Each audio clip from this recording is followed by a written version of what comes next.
இலங்கை தொடர்பான வெளியுறவு கொள்கையை இந்திய அரசு மாற்றியமைக்க வேண்டும் என பாமக நிறுவனர் ராமதாஸ் வலியுறுத்தியுள்ளார்.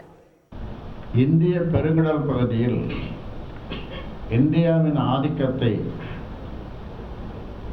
நிலைநிறுத்துதல், இந்தியாவின் பாதுகாப்பை உறுதி செய்தல் உள்ளிட்ட அம்சங்களை கருத்தில் கொண்டு இலங்கை தொடர்பான வெளியுறவு கொள்கையை இந்திய அரசு மாற்றியமைக்க வேண்டும். ஈழத்தமிழர் சிக்கலுக்கு நீடித்த தீர்வு காணுதல்,